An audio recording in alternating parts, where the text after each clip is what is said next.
Hello friends, series food ల్యాబ్కి స్వాగతం. నేను మీ శిరీష. ఇవాళ సిరీస్ ఫుడ్ ల్యాబ్లో మఖానా లడ్డు రెసిపీ చూద్దాం. ఈ మఖానాని ఫాక్స్ నట్ అని, లోటస్ సీడ్స్ అని కూడా అంటూ ఉంటారు. ఈ మఖానా యొక్క ఆరోగ్య ప్రయోజనాలు గుర్తించి ఈ మధ్యకాలంలో ప్రతి ఒక్కరూ కూడా ఎన్నో రకాల రెసిపీస్లో వీటిని వాడుతూ ఉన్నారు.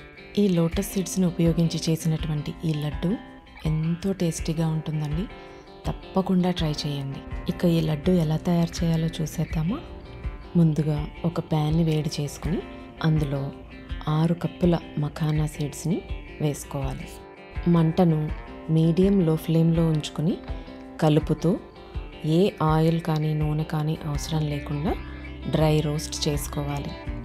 కాసేపు అయ్యాక ఈ సీడ్స్ రంగు మారటం మొదలవుతుంది. ఆ టైంలో ఒక సీడ్ని తీసుకుని ఇలా ప్రెస్ చేసినట్టయితే క్రంచీగా పొడి పొడిగా అయిపోవాలి. వాటిని ఒక బౌల్లోకి ట్రాన్స్ఫర్ చేసుకుని ఇదే ప్యాన్లోనే 2 టీ స్పూన్ల నెయ్యి వేసుకుని 1/2 కప్పు బాదం పప్పు వేసుకోవాలి.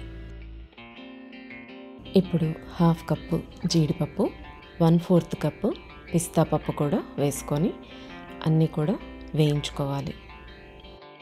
ఈ పప్పులన్నీ హాఫ్ వేగిన తర్వాత 1/2 కప్పు డ్రై కోకోనట్ ఫ్లేక్స్ వేసుకోవాలి.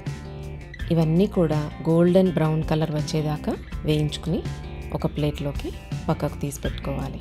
ఇప్పుడు ఇదే ప్యాన్లో మరో టీ స్పూన్ నెయ్యి వేసుకుని 2 to 3 టేబుల్ స్పూన్స్ గోంద్ వేసుకోవాలి. గోంద్ అంటే ట్రీ శాప్, ఎడిబుల్ గమ్ అన్నమాట.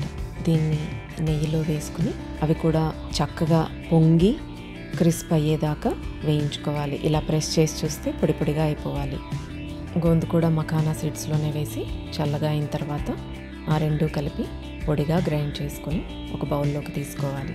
ఇప్పుడు వేయించి పెట్టుకున్న క్యాషు, ఆల్మండ్ ఇవన్నీ కూడా గ్రైండ్ చేసుకోవాలి. ఈ పొడిని కూడా మఖానా పొడిలోకి యాడ్ చేసుకోవాలి. ఇప్పుడు 1 కప్పు బెల్లం కూడా మెత్తగా గ్రైండ్ చేసుకుని ఈ పొడిలోకి వేసుకోవాలి. బెల్లం ఇలా గ్రైండ్ చేసుకునైనా వేసుకోవచ్చు, లేదా కొద్దిగా వాటర్ యాడ్ చేసి సిరప్ లాగా చేసుకుని కూడా మిక్స్ చేసుకోవచ్చు. బెల్లం వాడటం ఇష్టం లేని వాళ్ళు ఫ్రెష్ డేట్స్ గ్రైండ్ చేసి యాడ్ చేసుకోవచ్చు. ఇక దీనిలో బెల్లం అంతా బాగా కలిపిన తర్వాత టేస్ట్ చూసుకొని అవసరమైతే మరికొంత బెల్లం యాడ్ చేసుకోవచ్చు. లడ్డు కట్టబోయే ముందు లైట్గా రోస్ట్ చేసినటువంటి నల్ల నువ్వులు 3 స్పూన్లు తీసుకున్నాను. అలాగే కొద్దిగా ఇలాచీ. తినేటప్పుడు నైస్ క్రంచ్ కోసం మెల్లన్ పప్పు అంటే కర్బూజా కానీ కలింగర పప్పు కానీ ఏదైనా ఉంటే అది ఒక 4-5 టీ స్పూన్స్ వేసుకుని అందులోనే 5-6 టేబుల్ స్పూన్స్ దాకా కాచిన నెయ్యి అంటే కరిగించిన నెయ్యి వేసుకుని అంతా బాగా మిక్స్ చేసుకోవాలి. ఇక కొద్ది కొద్దిగా తీసుకుని ఇలాగ చిన్న చిన్నగా లడ్డూలు చేసుకోవాలి.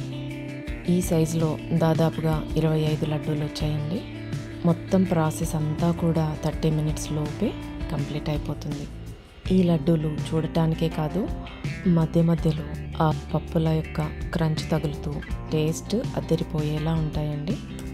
ప్రతి ఒక్కరూ ఇష్టపడే ఈ healthy, protein rich and fibre rich లడ్డూలు ఎదిగే పిల్లలకు కూడా స్నాక్గా అందించండి. రోజుకు 1 లేదా 2 లడ్డూలను తినవచ్చు.